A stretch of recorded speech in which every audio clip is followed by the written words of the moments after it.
I've had 2 garbage trucks pass me. What is going on in this lane? And I've got a huge doggy grooming mobile spot. 3 garbage trucks. I'm gonna get passed by 3 garbage trucks. I thought this was America. Hello everyone, welcome to Driving While Josh. I'm your host Josh. We're broadcasting live from our mobile Honda studios, sponsored by Civic. Currently stuck in traffic on our way to the freeway on-ramp. Not sure why all these lanes are blocked up. The other lanes seem to be moving quite swimmingly, which makes me think there is a problema. This is a mess. Now I have to know what's going on. We're blocking the lane here. If anybody wants to exit this little side street, you are out of luck, my friend.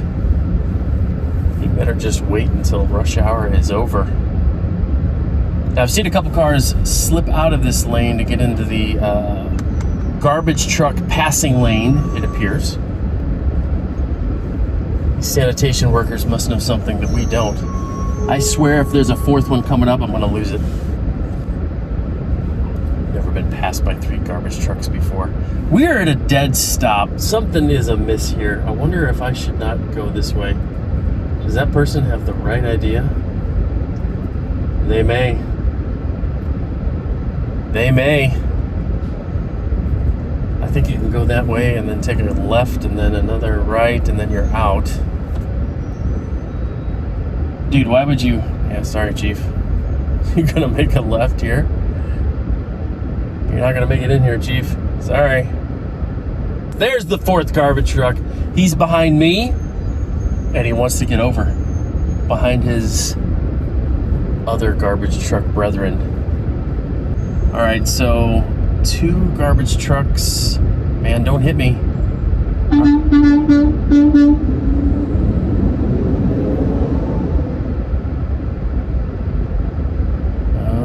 Was he honking as a, hey, buddy, get out of this lane, it's worthless, you're stuck? Or was it, don't hit me, as I pull out to these other cars? Something's wrong here. We need to, we're stuck. I can't get, I'm in the middle lane.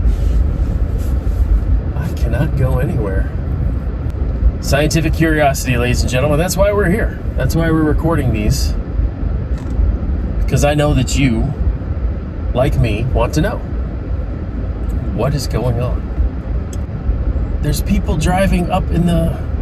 I can't tell what's going wrong here. I'm very confused, ladies and gentlemen.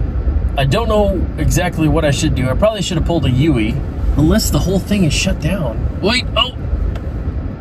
Do I see emergency lights up ahead? I do. Appears to be a fire truck. Ah! To have a truck. Ah, but in our view, we have fire way over there with a lovely mushroom cloud plume. That's, yeah. It's destructive and deadly, but it looks pretty. This is disastrous. I would be, like, close to home if I went the other way. Oh. Oh, well. Oh, okay, there's a very smashed vehicle. I see. Alright, this is gonna be no fun. Alright, let's just do it, people. Let's fold up like cards. Let's do it. Wow, that's a rough accident. You guys want to see it? I think you want to see it. We're gonna show it. Alright, look at that bad boy. Woo! That's a wreck, people. That's a wreck. And she looks like she's alright. At least the cop's out wearing a mask. With his nose sticking out of the top of the mask.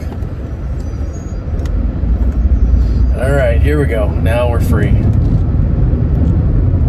That's what happened. We had almost 3 lanes of traffic blocked.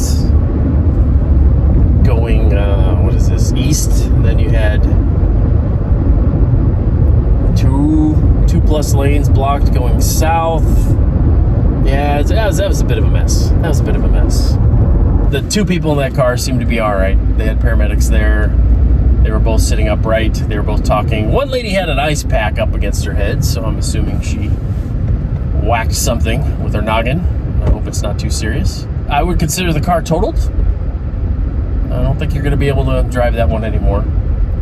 I'll be honest, I kind of miss the lockdown traffic. It would take me at the most 15 minutes door to door. Looks like everybody else is out and about as well. But hey, that's the way it is. We need to get America back to work. You can't shut down the economy for months and months and months. It's going to cause a lot of issues. Recovery is going to be interesting. I saw videos of some people like crying. They were so happy with the VP choice. It's like, what does the VP do? Nothing. Nobody remembers who the VPs are outside of when they're actually in office. Or they later run for president, obviously. Then it's, hey, former vice president under such and such administration. So if you like that, you'll have more of the same. You know, that type of thing.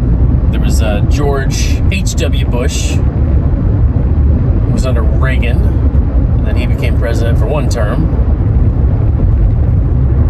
And he had, Dan Quayle? And then you had Clinton. And and Clinton had the guy that invented the internet. Actually got to meet him. Shook his hand. He's a big dude. He is actually a big dude. And he has made a fortune off of green deal stuff. So he couldn't be president, but boy, he made a ton of money with his political connections and his business ventures. Because he got stuff passed, right? He's like, hey, you need to have this,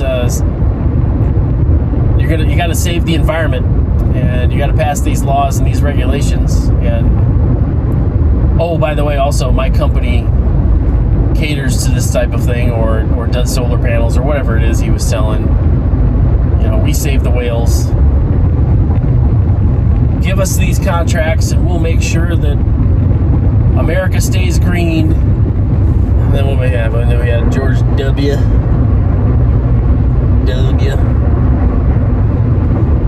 For the life of me, I can't remember who was the vice president for George W. Bush. See? Do you see how unimportant the vice president is? I cannot remember who the vice president under George W. was. Now, many of you are saying, you're just stupid. You have a terrible memory. No, it's because the vice president is pointless. He's just there if something happens to the president. That's it. Or the president doesn't want to go to something. He sends the vice president. I don't want to travel to Indonesia to, talk about this. You go. Okay.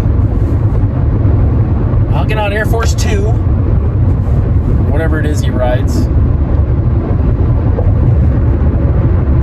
Then you had Obama and Biden. I can't remember. Who was George W. Bush's vice president? Now I'm going to have to look this up. It's going to be embarrassing. But it just proves my point. The vice president's pointless. And now we have Pence under Trump, but, that's because he's the current VP. And the media bashes him. That's kind of the only reason I know his name. But who cares what Kamala Harris thinks? I don't care what Mike Pence thinks. Because neither of them can really do anything. They just do what they're told by the head of the administration, which is the president. So what you really want to find out, what does Donald Trump think? What does Joseph Biden think? That's the key to this election. Oh dear. Hey, there was plenty of space behind that car. You didn't have to cut them off. Create a dangerous situation of which I am behind. Come on now. I have a child. Got to take care of that boy. At least for another 12, 14 years, something like that, until he's old enough to take care of himself, which I hope he will. He's having a much different life than I did growing up. I mean, there was no technology, there was no email, there was no internet, there were no mobile phones. Yeah, it was a much different time. I loved it. You know, my mom would kick me out of the house, you know, after breakfast sometime mid-morning, and, you know, essentially say, don't come back until the street lights are on. You know, I don't want to see you unless you're bleeding out or something's broken. You know, go play with your friends. It was like Lord of the Flies out there. You know, you had roaming bands of children in the neighborhood, and sometimes they'd clash and have fun and do stuff, and other times, you know, we'd explore, get into trouble, annoy our neighbors, play pranks on each other. It was awesome. Awesome time to grow up. Loved it. That concludes this episode of Driving While Josh. Hope you all are doing well. Until next time.